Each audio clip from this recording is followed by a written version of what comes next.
Next आपका question आ जाता है related to what is symbolic approach of anthropology. Anthropology की सिंबॉलिक अप्रोच जो है वो क्या है। So symbolic and interpretive theories में हम शो करेंगे like whenever we are studying the human to understand and to interpret their surrounding, that is called as what?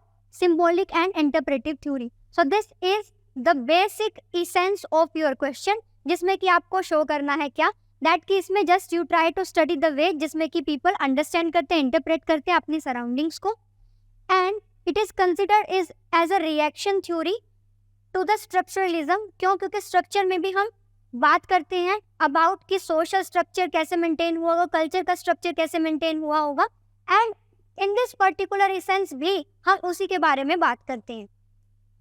After that you need to show the subject matter like culture क्या है। Culture एक independent system है जो interpret करता है किसको? की symbols को एंड रिचुअल्स को।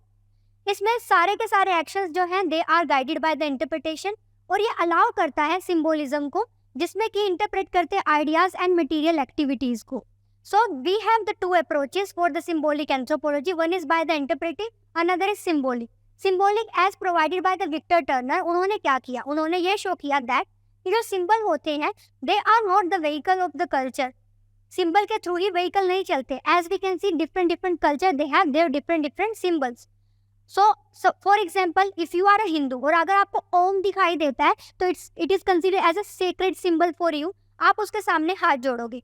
बट अगर आपको अनदर एस्पेक्ट से हम बात करें तो अनदर एस्पेक्ट से ये थिंग निकल कर आती है दैट कि आपका culture is not restricted to the symbols, it is out of that as well. Next symbolic expression जो होते हैं they are providing with the shared meaning and it lie at the centre of human relationship. जो different different human relationships होते हैं उनके centre पर जो है ये लाई करता है। Another one is the social transformation. जो आपका सोशल ट्रांसफॉर्मेशन होता है ये हेल्प करता है सोसाइटी को फॉर्म करने में, और किसी भी तरीके की अगर कोई कंफ्लिक्ट होगा तो ये कंफ्लिक्ट को भी रेज करता है। So this is basically called as the symbolic theory. Next is interpretive theory that is provided by the Clifford गर्स्ट। सो उन्होंने क्या मेंशन किया था दैट की कल्चर इज समथिंग जो सिंबल के थ्रू ही एक्सप्रेस होता है। वाई? बिकॉज हर एक पर्सन का हर एक सिंबल में कोई एसोसिएशन नहीं होगा। अब आपका एसोसिएशन किस सिंबल के साथ है, उसी सिंबल के साथ आपकी cultural values and emotions attach होंगे। सो जैसे कि इंटरप्रेटिव थ्योरी है, उन्होंने बोला कि एक्सटर्नल सिंबल से ही एक्सप्रेस होता है।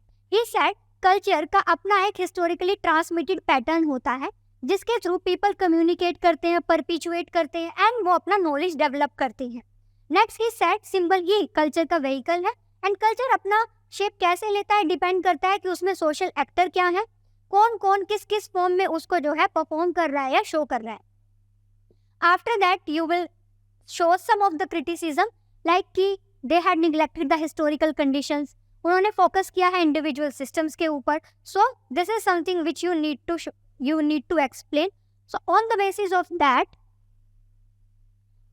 अब आपको अप्रोच अपना बेसिकली आंसर में क्या रखना है दैट कि okay so let me know कि if you want this complete, ये आपको फाइल चाहिए for your revision, so I will share. इसमें आपको बिल्कुल मैंने शॉर्ट फॉर्म में ये मेंशन किया हुआ है सो दैट कि आपको एक एसोसिएशन रहे कि न्यू इवोल्यूशनिज्म क्या था, स्ट्रक्चरलिज्म क्या था, कल्चर मटेरियलिज्म क्या था। सो let me know if you want it, तो आंसर 500 ग्रुप में आप मेरे को मेंशन कर देना, आई will share that. And on the basis of that आपको पर्टिकुलर हर एक क्वेश्चन में they had asked the criticism this and that, तो आपको वो मेंशन करना होगा। इस यूनिट से अगर मैं आपको हेल्प करना चाहूँ, द थिंग इज दैट कि इस यूनिट से the unit 6 anthropological theories, so we can quite think of कि क्योंकि इनका रिलेशन है 2.1 से लेके 2.5 यूनिट के साथ भी, क्योंकि जिसमें हम kinship and the family system, the marriage, ये सब कुछ किया है, तो ये हमें उसमें हेल्प करेगा।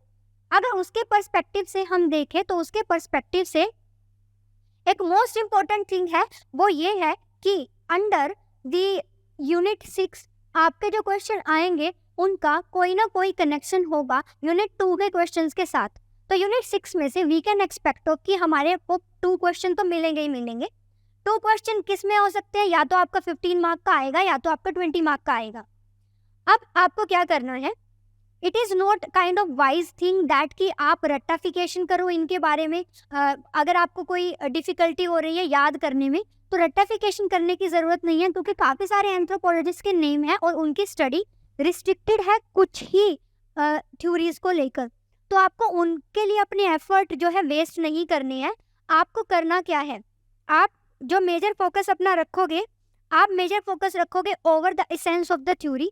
सो हर एक थ्योरी की इसेंस है जो कि एक पेज में मैंने बनाकर दी हुई है, उस इसेंस को आप याद रख लोगे। On the basis of that you can form your answer, because इतनी डिसेंट अंडरस्टैंडिंग आपको हो गई है। और इस प्रोसेस में तो आकर, इस स्टेज में आकर तो आपको ऑलरेडी हो जाती है कि आपको थिंग्स को जो है किस तरीके से मेंशन करना है। ठीक है, सो हमारे जो है कंप्लीट क्वेश्चंस हो गए हैं रिलेटेड टू द यूनिट 6। तो from tomorrow we would start with the unit 7। Okay, thank you so much.